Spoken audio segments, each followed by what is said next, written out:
Hey friend, this is episode number 522 of the ANSO podcast with Taylor Bradford. Let's get to it.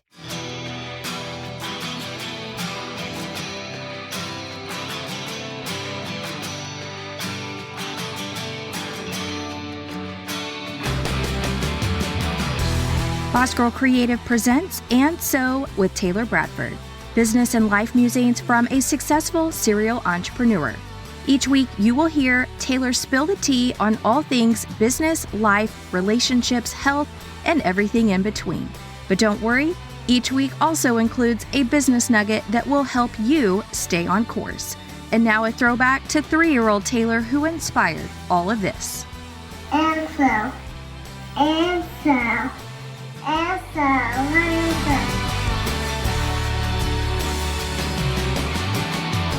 Hello, welcome to episode number 522. I'm your host, Taylor Bradford. I am back from Colorado. This is going to be a very short and sweet episode because it is midnight when I am recording this, and I've been in the vehicle all freaking day. Oh, yes. So I don't really have a garden update as I was not available in the garden this past week. So I am curious to see how it fared while I was gone. I did have somebody watering, but when it's not yours, you don't, really pay a whole lot of attention. So I will be getting out to the garden tomorrow to see what I need to harvest and take care of. And we have a week full of rain, so I'm grateful for that. I will not have to do a lot of watering this coming week, which is fantastic. Plus it keeps our heat down and all of that. While I was gone, I finished the Amalfi Curse on the way out to Colorado. And it's the first book I've given 5 stars in quite some time. I highly recommend that book. I also reread Break-ins and Bouquets and Burglary Blues, both by G.K. Parks, in anticipation of getting to start her latest book in the same series. I did not. I was working my tushy off from about 7 p.m. until I just couldn't work anymore, even while in Colorado. So during the day, we went out and adventured. We went fishing a bunch. We rode in our side-by-side. We had a really good time, but we also knew it was meant to be an escape to get work done without being bothered. And so we did accomplish that, and we've already booked our return trip. We will be back for almost 3 weeks in August, and I'm really looking forward to that, but I got to put pedal to the metal while I'm home over the next 6.5 weeks to make sure that I get as far into completing what I needed to complete or what I need to complete before we make that trek again. We will be staying somewhere new to us when we go back, and I do not recommend. This was such a last-minute trip for us, staying in the same town. We went back to South Fork, and since it was very, very last-minute decision, we decided on a Sunday that we were going, and we left on Tuesday. And so we just got one of the motels that is in town. This is a very, very small town. And it was not bad, but it was not great. So I will not stay there again. But, it did what it needed to do in a very last minute scenario. So I have no idea what happened with my house. I'm hoping to have a good update for you next week. And I think those are the main things. I want to dive into the compounding social media interests. So one of the big things that has changed over the last 2 weeks is I went down to 1 long form piece of content on YouTube compared to 2, and partly because I feel like I'm about to run out of content to be able to keep up with that schedule. So I knew at some point I was going to have to put on the brakes and be like, okay, now I'm down to a once a week publishing schedule because I finally caught up with all the content that I have been filming this whole time. And so I was like, you know what? I think it's just going to be this time. This time is when I'm going to put the brakes on and then drop down to 1 time a week for the long form content, which will give me an opportunity as I'm planning my upcoming content for me to be way more intentional with that content and how I do things. So I do think that this will be helpful for me, and I can get myself out of this crazy season that we're currently in. And I don't know if I will ramp back up to 2 publishings a week for YouTube, specifically long form content, just because it is a lot of work. And I don't know if I will be able to produce enough content to keep up with that. So we'll see. But right now I have dropped it down to 1 time a week, and I am still doing 7 pieces a week for short form video, and I'm publishing that to YouTube and TikTok and Instagram and Facebook. And I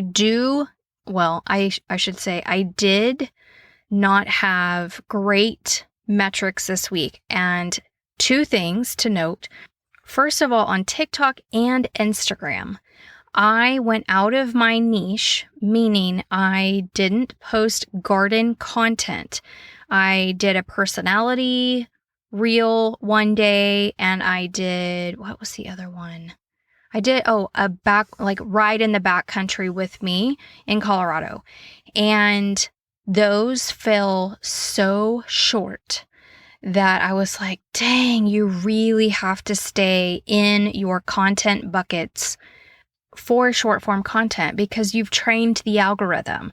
And the minute that you drop something in that does not make sense right now in the grand scheme of things of your niche, it falls flat.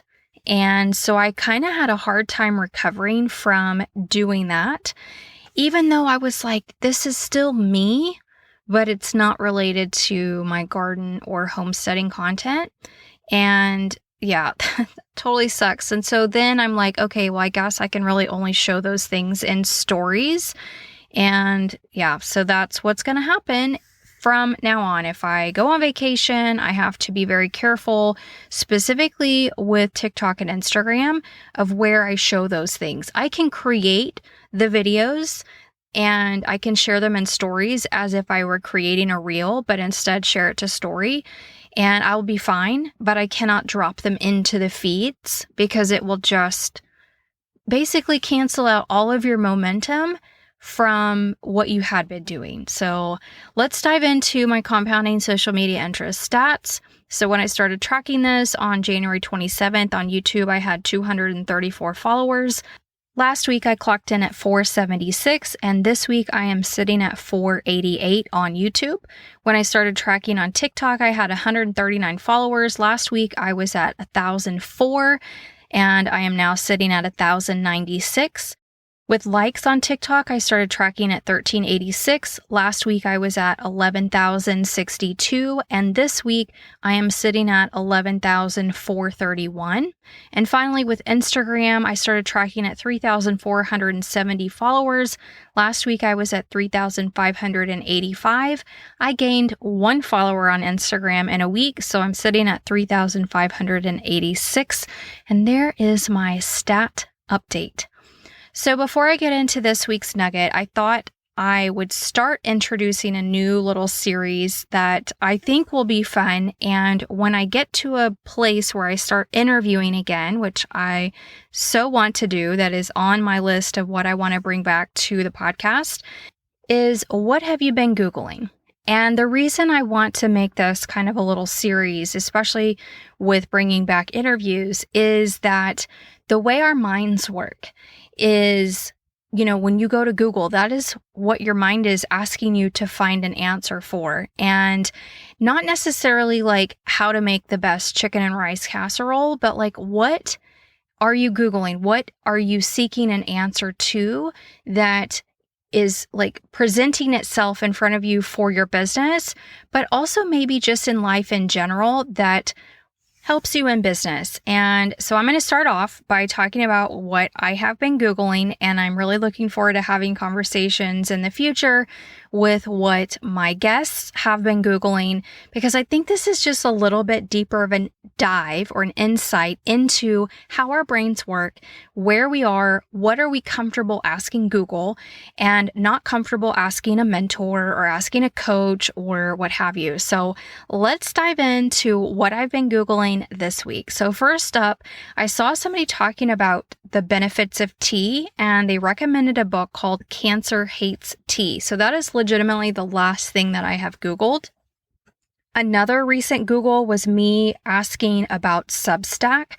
So with Boss Girl Creative and with the House of Sugar Creek, I have decided to move away from MailChimp after a very lengthy stay with MailChimp and have decided to try Flowdesk. I do like Flowdesk. So the House of Sugar Creek is currently operating on Flowdesk. I have paused sending emails for Boss Girl Creative as I am building this 5-day challenge and like getting my brain wrapped around having a conversation with you again through a newsletter system. And I currently subscribe to several people on Substack. And I was like, well, maybe Substack is the way for me to release some of the things that I want to do for Boss Girl Creative that need a paywall, but I don't know that my website can be the paywall. Like, I think that there are going to be way too many hoops for me to jump through at this moment in order for me to serve that up. And in the past, I have used Patreon, and I think it's a good platform, but I think it's not great from a user experience. And so I am just seeking like other ways for me to do the things that I want to do with Boss Girl Creative in order for you to have a good user experience and for me to be able to serve up what I actually want to serve up. So that is the second thing recently that I have Googled, is trying to figure out the paywall of Substack and what you're able to do with Substack and what you're not able to do with Substack. Another recent Google was farm stand pricing. So I'm about to open up my own farm stand. It will be a self-serve kind of experience for my local community.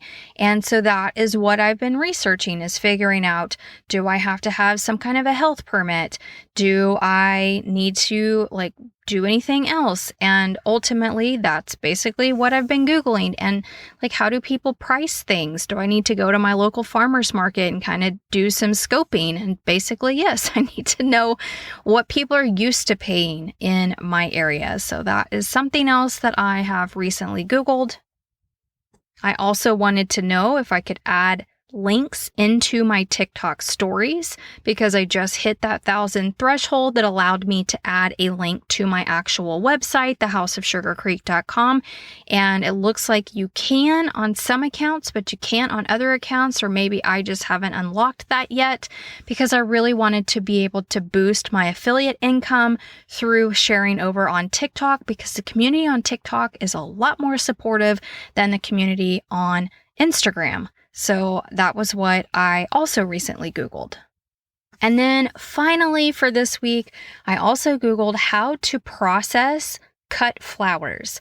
So in my garden, I have specific flowers. I'm growing dahlias, I am growing sunflowers, I am growing zinnias, I'm growing a crap ton of other flowers, but I think they're way bougier than I anticipated, so I don't think I will be repeating them.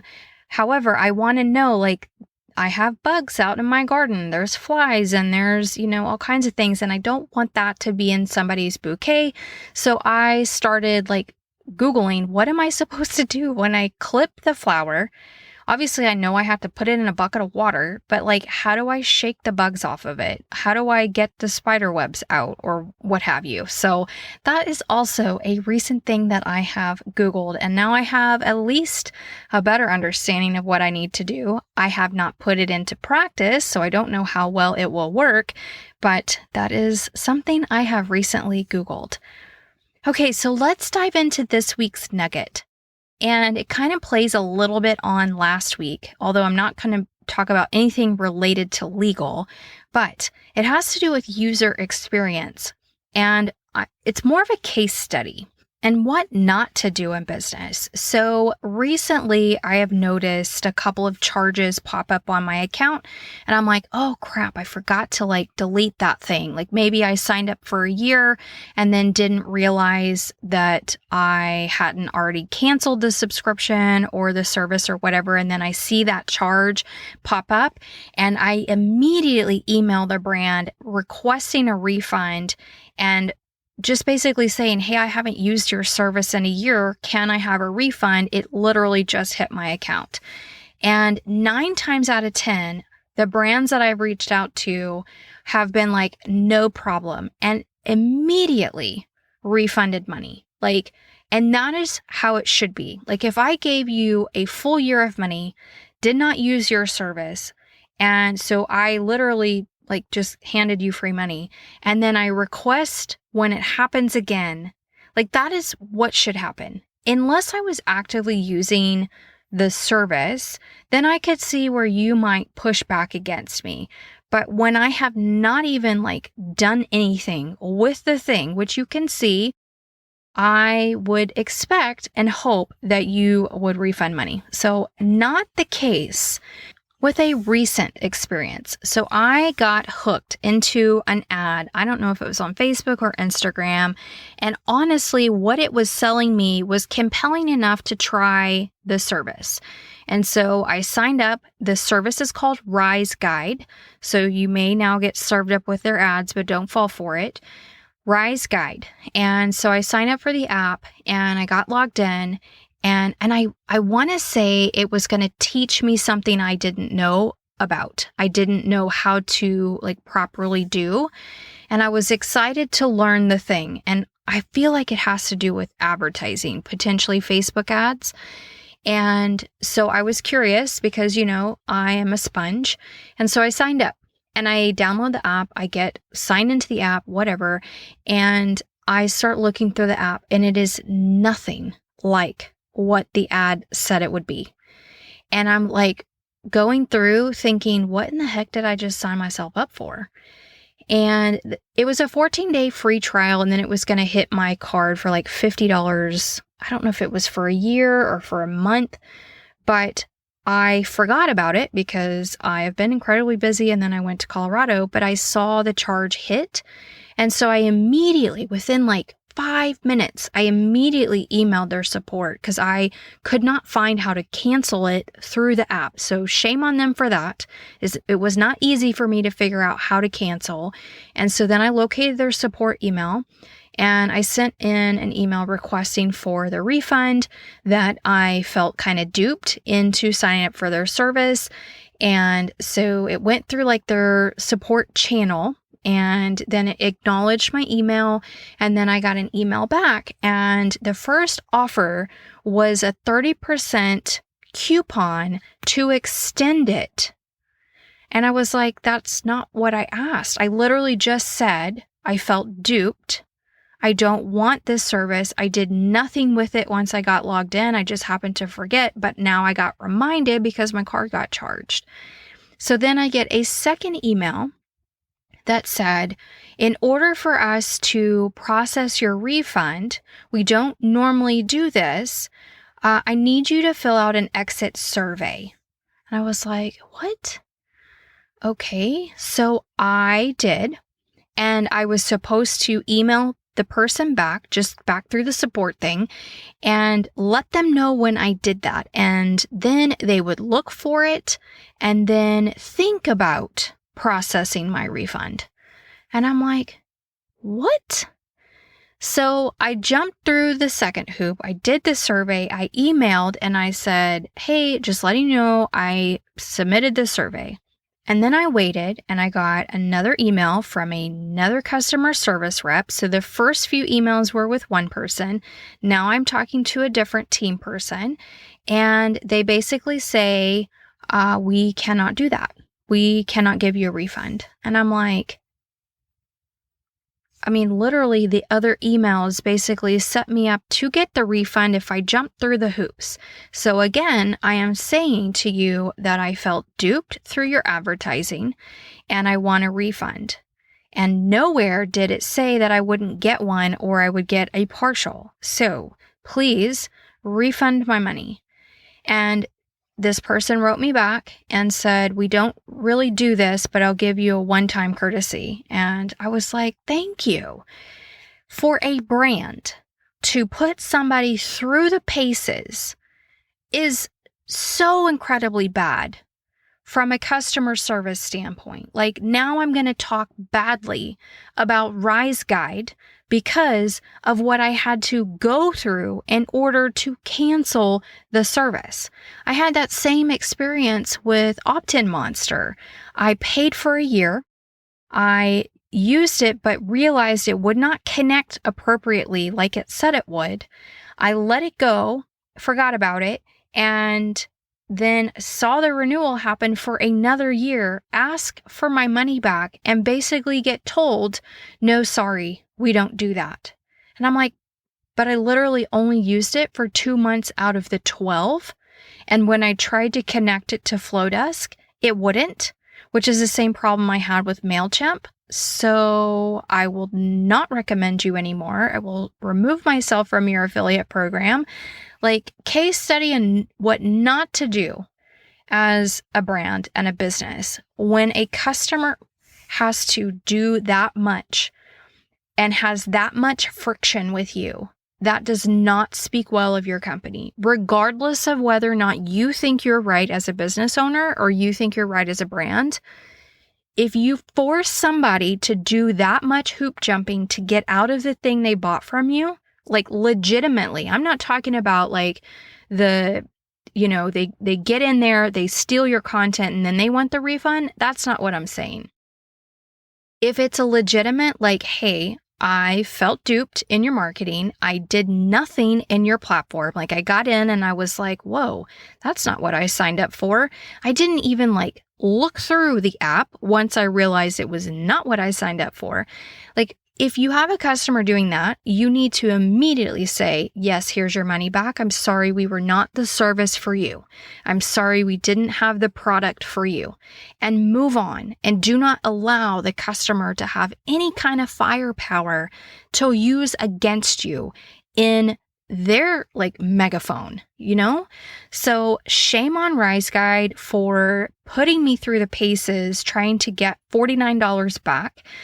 Because that was ridiculous, especially because I felt duped in their advertising. That's the worst thing, because now I can say, hey, Federal Trade Commission, I feel like this company, Rise Guide, here are my email communications, here is their advertising. They are duping consumers into promising one thing and then not delivering once they get them in the door, and then they don't make it easy to cancel. You don't want to be Rise Guide. So please learn this lesson in this lovely case study. You guys know that I'm always like out there trying to figure out like, what do I not know? I want to invest in the thing that I don't think I know about. I will, like give you my honest opinion about the thing. Like right now, I am going through something else. The company is called Viralish, and I have been served up their ads quite consistently for a couple of months at this point. So I was like, you know what? I'm going to do their 7-day challenge. I don't remember what it cost, but I want to know if they can teach me something I don't already know about short form content video creation and long form content video creation. And so I'll let you know how that goes. But case study, don't be like Rise Guide. Thank you so much for listening to this week's episode. I will be back next week with another And So podcast for you. Until next time, I hope you have a great rest of this week.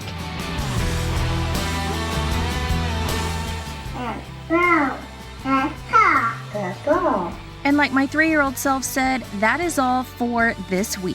Friendly reminder to rate and review my show wherever you are listening. And last but not least, I'd love to hear from you.